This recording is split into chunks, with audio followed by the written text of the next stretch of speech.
বাংলাদেশ রোহিঙ্গাদের আর তাদের দেশে রাখতে চায় না। দিন দিন দেশের হাহাকারের সংখ্যা বাড়ছে, তার উপরে বাড়তি রোহিঙ্গাদের থাকতে দিয়ে চাপ বাড়ছে ইউনূস সরকারের, যা সত্যি বড় মাথা ব্যথার কারণ। আর রোহিঙ্গাদের জন্য জাতিসংঘ যে বরাদ্দ পাঠাতো তা অর্ধেক করে দিয়েছে, আর তাতেই চাপে পড়েছে ইউনূস প্রশাসন। এই অবস্থায় বাংলাদেশে রোহিঙ্গা শিবির দেখতে হাজির জাতিসংঘের মহাসচিব অ্যান্টোনিও গুতেরেস। আপনাদের প্রথমে ভিডিওটি দেখাই, যেখানে অ্যান্টোনিও গুতেরেস এই যে জাতিসংঘের মহাসচিব তিনি রোহিঙ্গাদের যে ক্যাম্প, সেই ক্যাম্পে গিয়ে হাজির হয়েছেন। দেখুন।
জাতিসংঘের মহাসচিব কক্সবাজার বিমানবন্দরে অবতরণ করলেন, মানে তার বিমান অবতরণ করলো এবং সেখান থেকে তিনি বেরিয়ে এলেন। তার সঙ্গে রয়েছেন বাংলাদেশের উপদেষ্টা প্রধান মোহাম্মদ ইউনূস, এবং তারপর এখান থেকে তারা রওনা দেন রোহিঙ্গা ক্যাম্প দেখতে, রোহিঙ্গা ক্যাম্প পরিদর্শন করতে। বাংলাদেশ বারবার একটা বিষয় কিন্তু আন্তর্জাতিক ক্ষেত্রে বলে আসছে, রোহিঙ্গা সমস্যা মোকাবিলায় তাদের অর্থ সাহায্য দরকার। রোহিঙ্গাদের যদি আমরা সুষ্ঠু জীবনযাপন দিতে চাই তাহলে আর্থিক সহায়তা প্রয়োজন। যদিও জাতিসংঘ সম্প্রতি বা রাষ্ট্রসংঘ সম্প্রতি এই রোহিঙ্গা সমস্যা মোকাবিলার জন্য বাংলাদেশের যে বরাদ্দ, সেই বরাদ্দ কাটছাঁট করেছে, আর তাতেই মাথায় হাত পড়েছে মোহাম্মদ ইউনূসের। 4 দিনের সফরে 13ই মার্চ ঢাকায় এসেছেন রাষ্ট্রসংঘের মহাসচিব অ্যান্টোনিও গুতেরেস। সফরকালে কক্সবাজারে অবস্থিত রোহিঙ্গা ক্যাম্প পরিদর্শন পরিকল্পনা ছিল তার, আর সেই মতো শুক্রবার কক্সবাজার বিমানবন্দরে নামেন অ্যান্টোনিও গুতেরেস। সঙ্গে ছিলেন মোহাম্মদ ইউনূস। এরপর কক্সবাজারে রোহিঙ্গাদের ক্যাম্পে গিয়ে তাদের সঙ্গে দেখা করেন মহাসচিব। সূত্রের খবর, বাংলাদেশের অন্তর্বর্তীকালীন সরকারের প্রধান উপদেষ্টা প্রফেসর ডক্টর মোহাম্মদ ইউনূস ও জাতিসংঘের মহাসচিব অ্যান্টোনিও গুতেরেস প্রায় 1 লাখ রোহিঙ্গার সঙ্গে ইফতার করেন। তাদের সমস্যার কথাও শোনেন অ্যান্টোনিও গুতেরেস। বর্তমানে বাংলাদেশে খাবারের জন্য এমনিতেই হাহাকার অবস্থা, তার উপর বর্তমানে বাংলাদেশের মধ্যে 15 লক্ষ রোহিঙ্গা রয়েছে, নিজেরাই খেতে পাচ্ছে না, রোহিঙ্গাদের খাওয়াবে কি? এই অবস্থার মধ্যে জাতিসংঘের কাছে নিজেদের বেহাল অবস্থার কথা তুলে ধরেন ইউনূস, অর্থাৎ ভিক্ষার ঝুলি বাড়িয়ে দেন মোহাম্মদ ইউনূস। সেই নিয়ে তিনি গুতেরেসের সঙ্গে বৈঠকও করেন।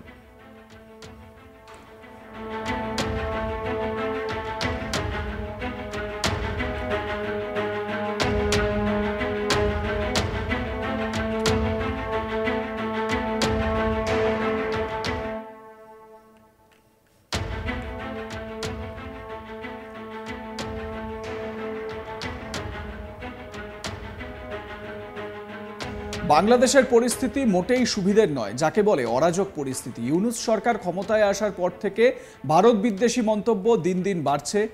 একেই বাংলাদেশের পরিস্থিতি ভালো নয়, শেখ হাসিনা বাংলাদেশ ছাড়ার পর থেকে দিকে দিকে অশান্তির ঘটনা সামনে আসছে। সংখ্যালঘু সম্প্রদায়ের ওপর, বিশেষত হিন্দুদের ওপর নির্যাতন তো প্রত্যেক দিনের একটা ব্যাপার। কিছুতেই সামাল দিতে পারছে না ইউনূস প্রশাসন। আর ভারতের সঙ্গে শত্রুতা করার জেরে ভারতের থেকে আর্থিক সাহায্যও বঞ্চিত হচ্ছে, আর্থিক সাহায্যের থেকেও বঞ্চিত হতে হচ্ছে বাংলাদেশকে। এই মহাবিপদের মধ্যে বাংলাদেশবাসী তারা নাজেহাল।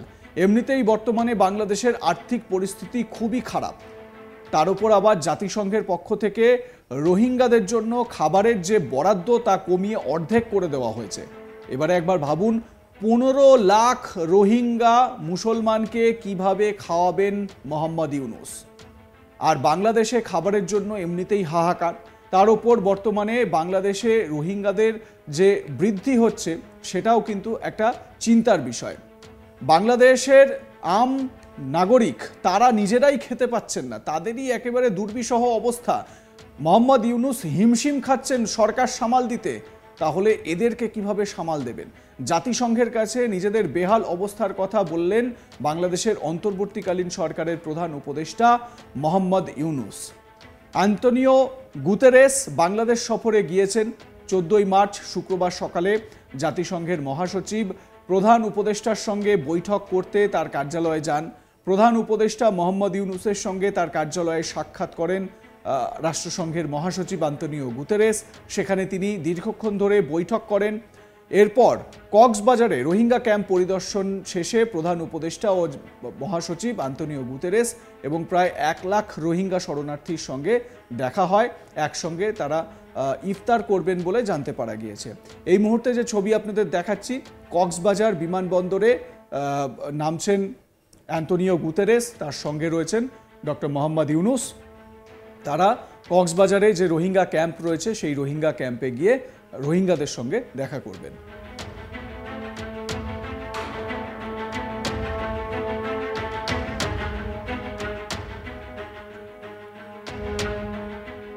এর আগে 2018 সালে বাংলাদেশ সফরে গিয়েছিলেন রাষ্ট্রসংঘের মহাসচিব গুতেরেস। অন্তর্বর্তীকালীন সরকারের প্রধান উপদেষ্টা ডক্টর মোহাম্মদ ইউনূসের আমন্ত্রণে 4 দিনের সফরে 13 মার্চ বৃহস্পতিবার বিকেলে ঢাকায় পৌঁছান রাষ্ট্রসংঘের মহাসচিব আন্তোনিও গুতেরেস। এরপর শুক্রবার রোহিঙ্গা শিবির পরিদর্শন করতে কক্সবাজার বিমানবন্দরে যান। তবে এই রোহিঙ্গা সমস্যা শুধুমাত্র বাংলাদেশের যে সমস্যা এরকম নয়, এই রোহিঙ্গা সমস্যা কিন্তু ভারতের কাছেও যথেষ্ট উদ্বেগের একটি বিষয়। আপনারা বিভিন্ন সময় শুনেছেন পশ্চিমবঙ্গের বিরোধী দলনেতা শুভেন্দু অধিকারী সহ বহু মানুষ এরকম রয়েছেন বিরোধী পরিসরে, তারা কিন্তু বারবার অভিযোগ করেছেন যে পশ্চিমবঙ্গেও অনেক রোহিঙ্গা ক্যাম্প রয়েছে। তাহলে এরা আসছে কোথা থেকে?